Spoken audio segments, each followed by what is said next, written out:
So we have a very special guest with us today, and it's none other than former Reggae Boy himself, Khari Stephenson. Khari, firstly, thanks very much for your time. How are you? How's the family doing? Yeah, man, anytime. Doing well. Thanks. Always good connecting. It's been a while since we've spoken face to face. Well, virtually. But yeah, all's well, can't complain out here in California. Yeah, sounds good, sounds good. And the first question that a lot of people have is, what's Khari up to now? Because post your playing career in the States, not people were sure what you're up to if you were in coaching, business life, so what's occupying Khari these days? But yeah, I stopped playing, I think 7 years now, and being in the epicenter of tech. San Jose Earthquakes was my last team, and a lot of people know this area for being Silicon Valley. So Silicon Valley is a stretch between San Jose and San Francisco, and being down in San Jose with all these tech companies, figured out start a career in tech. So started at Adobe, went to CrowdStrike, which is cybersecurity, and now at Cisco Systems. So, but yeah, in the IT world. In the IT world, is that something that you studied in college before entering the MLS Super Draft? No, actually went to Williams College, which is a very prestigious school, and did economics with a lot of psychology, and was actually looking to go into investment banking or consulting had the football stuff not kind of worked out.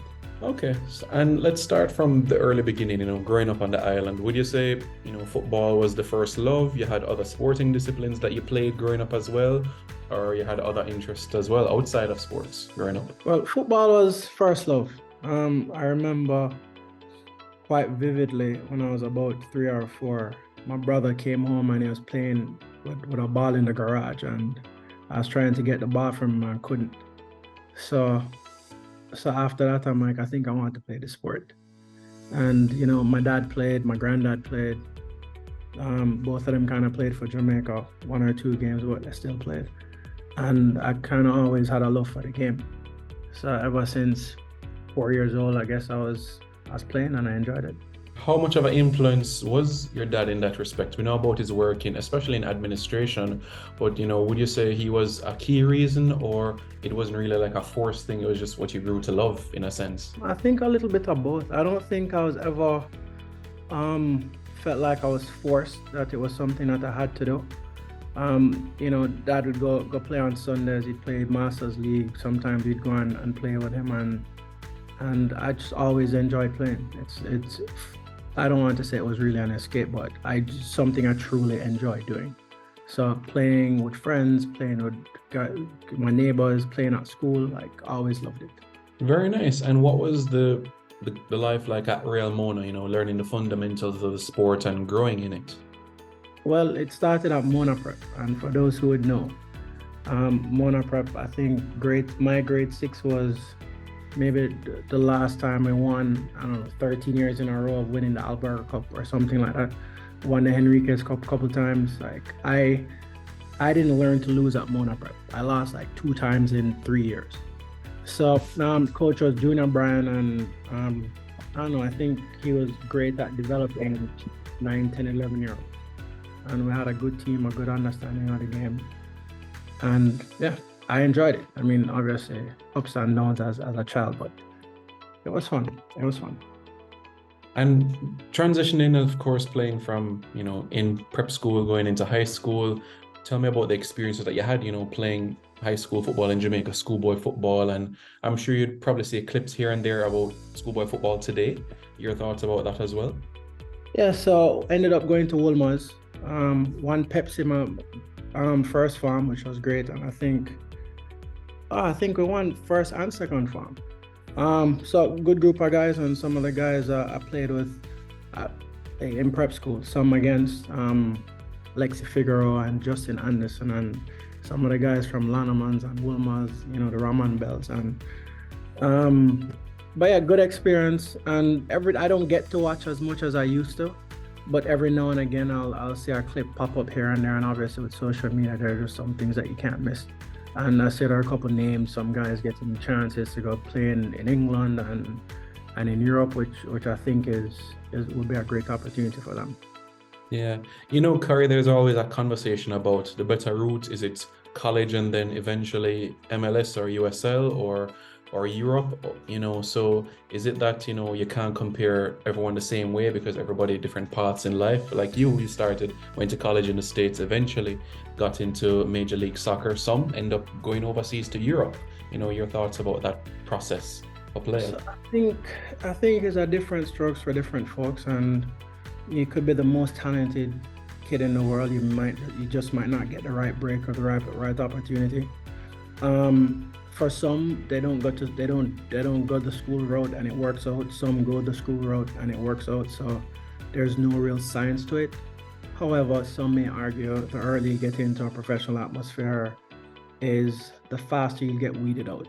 Are you good enough or you're not good enough? And there's some guys, I think I saw an interview that Arsene Wenger did the other day where it was saying a lot of these kids are professionals at 16 years old. A lot of the kids who are professionals between 16 and 19, they're done at 21.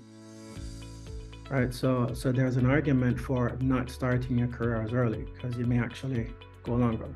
I mean, I started at 21, 22, and I played until I was 35. And I don't know how many of those 16-year-old kids, ended up playing 10, 12 years. Yeah, it's true. Good point. As you said, different strokes for different folks there. Tell me about the first time that you got some international recognition in terms of a call up to the national team before the under 20 World Cup. That is the first time that you're involved in a national camp and that environment. So actually, there was a Jamaica under 12 team way back when, and that team was like an all prep, all primary, and you go to Miami Classics. So back then, like we beat every team 3-4-5-0. Brazil would get a five, every team would get a 3-4-5 love. And we used to win easily. And I would think that, because of our prep school programs and our development at 10, 11 years old, we're better than most players in the world. I just think there's something missing in our development between 11 to 15, where a lot of these countries in the world end up catching up. But then after under 12, there was under 17, and a lot of that came from, playing club football with Real Mona. We always had good teams. If we didn't win under 12 or under 14, we'd be in the finals. Minor league didn't do as well, but there was always a good group of guys. But no, it was always, I met some lifelong friends from 12, 13 years old, Shavar Thomas, Damian Stewart. A lot of those guys were playing from where 11, 12 years old. So, definitely first time you put on the national colors, as a teenager at 15, 16, it's one of those experiences that you won't ever forget. Before we get into that under 20 World Cup, a few years before was 98, and I think you were a teenager at the time. Do you remember the experience and what the mood was like on the island, in your household, going to a World Cup, seeing Jamaica on your television screens at a World Cup? Yeah, man, it's because at the time I was in the under 17 team, so we're on under 17. We started qualification, I don't know, 95 maybe. So Simoes was around. We used to train at GC Foster, where the senior team was, at the house up Shotwood Road. So we had some exposure to some of those guys. Bibi went to Woolmer's with me, so I kind of knew him from way back when. But no, you could definitely see that there was a change in the atmosphere around the game. Like, I would never miss a game at the stadium, and everybody who was around then would tell you, Reggae Boys playing at the stadium is something you just can't miss. The atmosphere was always incredible, and that last qualification game against Mexico, where Pepe Goodison scored, stadium went crazy, and people were saying, "Yeah, man, public holiday." So I think the next day, the Prime Minister at the time kind of gave us like a pseudo public holiday the next day. So no, but it was great. It was a great experience, and ever since growing up, I always wanted to play in a World Cup. So seeing that there was a possibility for Jamaica to get there, good feeling. Yeah, and you had your fair share of excitement as well when we qualified for the under 21 as well. In Canada, we had to get a point against Canada the last game. We got the draw. You can talk to me through those qualifying cycles, the Mexico, the Honduras game, and being named in the World Cup roster to Argentina. Yeah, because that I got a good 20 years ago. Yeah, that final round we were in Victoria, BC. It was raining a lot. But good group of guys. Like Shavar was in the back, Keith Kelly was there, Kimo, Christopher Nicholas. We had a good group of guys and good teams, and the guys played well. I remember drawing against Mexico. I think we beat somebody. I can't remember who we beat. Yeah, Honduras, yeah. I think it was a win, lose, and a draw. I can't remember. 2 draws and a win. Yeah, so there you go. So it was enough for us to get through, and I remember at the time someone was like, yeah, some of those Mexican players are making like 10 grand a month. And we're like, that's interesting. So, but yeah, and we always saw back then that Mexico was top team in the region. They always had top youth teams, and it was surprising for little Jamaica us to go through over Mexico. So, but yeah, and first time Jamaica ever went to the U20 World Cup, so it's always good being a part of history. Definitely a moment to reflect upon. I know the experience of going to Argentina, going to the World Cup, being the pioneers at a youth level under Wendell Downswell, and rubbing shoulders with Saviola and Colaccini and many others as well. What was the experiences like as well? Good. I mean, we never won any games. We should have beat Finland, didn't beat them. We were one of maybe 2 teams to score against Argentina. And not having that level of experience at the time as a group, I think Jamaican players, we do have the quality. I think sometimes it just kind of comes down to confidence, not having the right confidence and playing together as a team, which I think a lot of that is changing nowadays. And it's seen when you look at some of our players who are playing on the bigger stages around the world. They're all playing with confidence, doing everything you can see Leon. Whenever Leon is playing at Aston Villa, he's playing with confidence, and he's doing his thing. Yeah, quite an experience it was indeed. And in that time frame, or maybe the year after, here comes the MLS Super Draft and Kansas City into the mix. You can tell me about that experience, because I don't think you were originally signed by Kansas. I think it was another franchise, and then there was a trade. Yeah, so again, went to Williams College. So U20 World Cup was the end of, I think, freshman year. So 3 more years of college ball, or 2.5, whatever it was, and ended up being Conference Player of the Year, first team All-American. And Williams College is a Division III school, so smaller school, great academics, but smaller school. And I was one of, I think, 2 Division III players that got invited to the Combine. MLS Combine at the time, I think they invited 60 players, so it was like 14, 15 players. And I guess I went to the Combine, made a name for myself because I wasn't on any of these teams' radars. So ended up being drafted by Chicago Fire, I think pick number 20 something, whatever it was, pick number 20 something. And at the time, Chicago drafted 10 players. So I went on a preseason tour with them. Damani Ralph was there, Andy Williams was there. So went on a preseason tour with them, and did pretty well. But having drafted 10 players, I didn't have as many spots. And the coach was saying he might have a developmental spot for me and whatever, but told him, look, with what these salaries are, I need to finish school. Wasn't a real fan of that, so that was that. And so Kansas City ended up being interested, and during my spring break ended up training with Kansas City. So Shavar had just been traded to Kansas City from Dallas.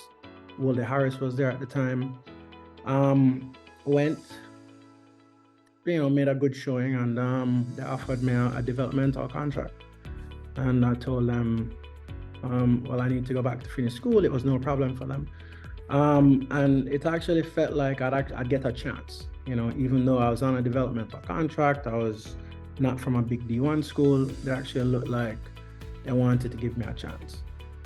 So, but yeah. And then ended up, even though on that developmental contract, ended up getting called in for the national team. And then after that, which was right before the playoffs, the coach starting me. Like I'd get in a couple games here and there, but then he started me. Ended up going to the MLS finals, and I'm the first player in MLS, first developmental player in MLS history to start in the MLS Cup. History, I tell you, yeah, 2004, 2005 was quite a time frame for you. Scoring on your debut for Jamaica, scoring on your first 3 starts for Jamaica, that was quite an interesting period of time. You remember that Caribbean Cup run? Yourself, Roland Dean, Shelton, Sean Sawyers and company, it just felt like something was building, especially towards that Gold Cup, the unbeaten run. And every time you scored, it came from outside the box. We know the powerful shot that you had. It just felt like it was a journey starting again, you know? Yeah, that Digital Cup, again, you mentioned the Roland Deans and the Sean Sawyers. Good group of players, and we showed that we were the best team in the Caribbean. We beat everyone easily, multiple goals every game. And for me, it was always good scoring. I don't score that often, but the ones that I end up scoring ends up being on a highlight reel somewhere. But yeah, great experience. Good group of guys, and some lifelong friends. Yeah, and the following year, 2005, we ended up winning the cup, the Caribbean Cup, for the first time in 7 years.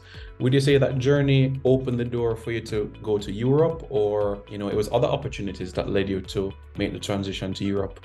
It was one-off, because after that Caribbean Cup, it qualified us for the Gold Cup. And we had a good showing. I think we ended up going to the quarterfinals, getting knocked out by the US in Boston, I believe. We had a horrible travel schedule, wasn't very well rested, but it is what it is.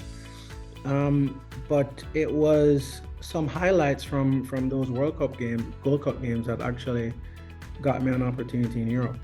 So my agent had a tape, shopped it around to some teams, Sweden, Norway, mostly in Scandinavia, and ended up going on trial and got signed. Yeah, quite a journey. And of course, you've still had more appearances in the national team and eventually playing not just Caribbean Cup games, but also high profile, friendly internationals, and one in particular against England. You remember playing at Old Trafford? Yeah, man. Playing in Old Trafford, one of the most recognizable, storied, historical venues in football. So one, it was great feeling playing in that stadium, playing against England, which was a top 5, top 10 team in the world at the time.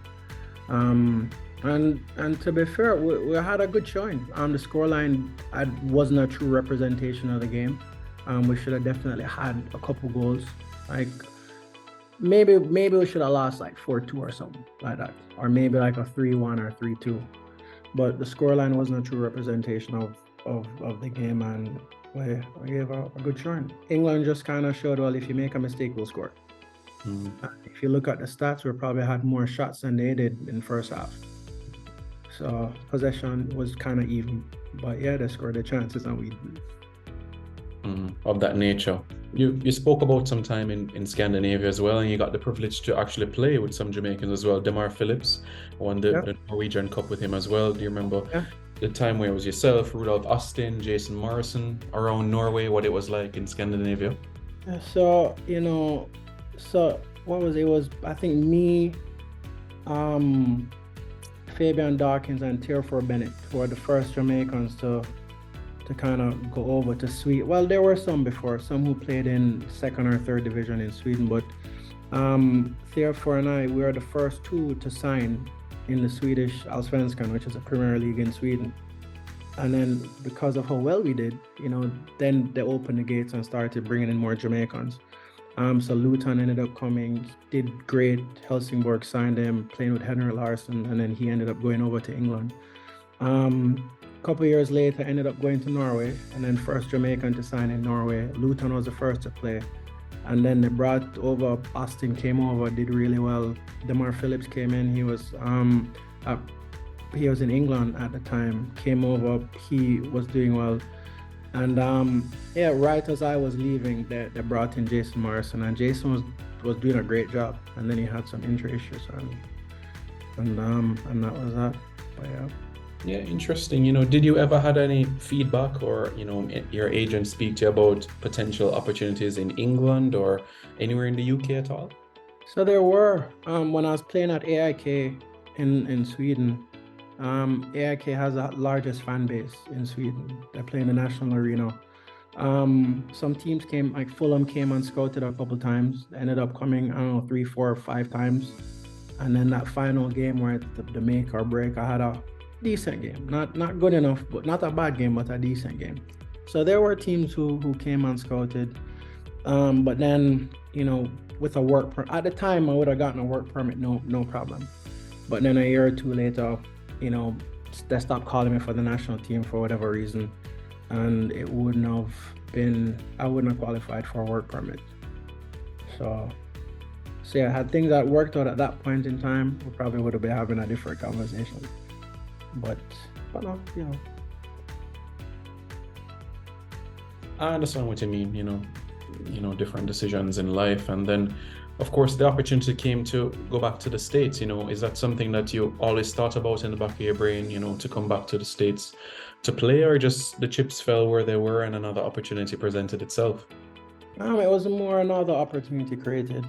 Before the season started that year, I told my agent it was time to move. Like, I'll do my stuff on the field, you do your thing as an agent, trying to garner interest. And I ended up getting injured in the Norwegian Super Cup game. So the winner of the cup against the winner of the league. And I ended up being injured for 2-3 months. Came back, slowly getting back. And then the coach said I wasn't in his plans anymore, which is football, it's life. The MLS opportunity came up. And for me, it was a chance to regain full fitness, be closer to home. Because being over in Europe, you're a lot further from Jamaica. So be closer to home and get to reconnect with some friends and family in the States.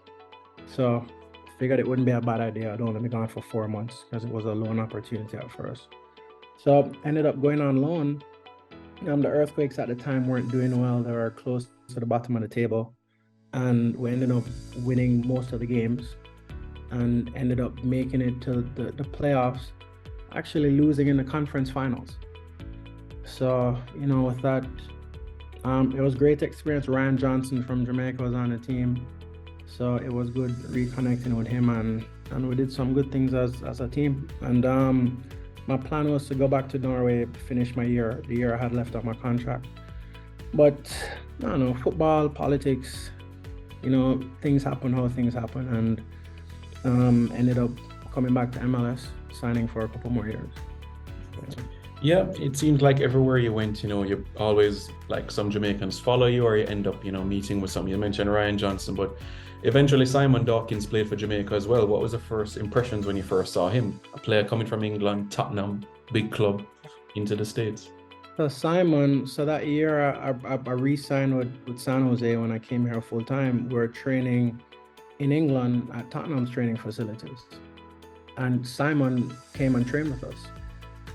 And they were saying there's a possibility that he might come on loan for the year. So him having his parents being Jamaican, he and I connected from the get-go. And we're good friends to this day. So no, Simon was always a good player with good touch, good understanding of the game, good balance, a good eye for goal, and was a good passer. So good player, and it's one of the best players I've played with, even here in San Jose. So, I mean, upon reflection now, almost 50 caps for Jamaica, scored goals, you won trophies for Jamaica. Do you reflect on your career with your country with fondness, or do you say, maybe I could have done a little bit more? How do you think about your career as a whole? I think I could have done more given the opportunity. I think the games I played, there were some games I was good, there were some I was okay. One of the hardest things to do as a footballer is to be consistent.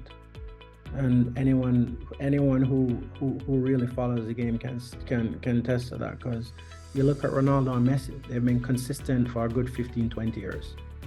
And it's hard to find players who are consistent game in, game out, and year after year. And I think one of my big issues was I was really good, really bad, or very average, just not as consistent as I needed to be. So, but to answer your question, very good memories playing with the national team. Nothing like being at the office, the national stadium, and having a crowd behind you. The goal and the sorries but no, man, and I used to ball by for Jamaica way back when, and my dream was to play on that field in front of the national country. So, and it was always an honor. Did my best every chance I got. Goal versus Haiti will always stand out for me. Always remember those shots from outside the box. You mentioned at the start that you were in IT. Do you think there's any way that could tie into football or sports in the future, whether that might be data or website, or any way you could be integrated into football in the future? Yeah, there's a possibility, So Cisco, they do work with some sports leagues and sports teams around the world. I think they have a partnership with Manchester City. So, not to say it will never happen, but there's a possibility that I could try to work with that team and be back in the sport again. Kari, sometimes in life, well, I mean, there's a saying that says there's nothing better than doing what you love. So would you say at this stage of your life, you're enjoying what you're doing, you look forward to doing what you do on a regular basis? I wouldn't say I love, but I don't mind it. I don't mind it. I'm working with some really good people. I'm learning a lot every day. I've been at Cisco a little over almost 2.5 years now, and every day is a learning experience. And I'm doing things to grow the company and grow the business, helping to grow the bottom line, which I'm seeing where I'm valuable and the impact that I'm having. And when you have the time, do you go online or turn on the TV to watch to see how the national team is doing right now? Did you catch the last game or go online to see a couple of clips of the highlights? Yeah, anytime I get a chance, I'll sit and watch it. Sometimes the time difference, is our best friend, and being in America, you can't always find these games on TV. So whenever I can, I try to watch it. If I can find the highlights, I'll have a look at the highlights. And didn't get to watch the last game. Saw the highlights. The Bobby scored a great goal against Mexico. Good goal. I couldn't have done it better myself. But now I'm definitely getting the result at a 2-2 draw in Mexico. It's less than a handful of times that Jamaica has happened to come out of Mexico without a loss. Harry, I appreciate your time. Thank you very much. Keep up the great work, and thank you for being such a great ambassador for our country. Yeah, man. Anytime, I'm always happy to help. You know where to find me. Most definitely.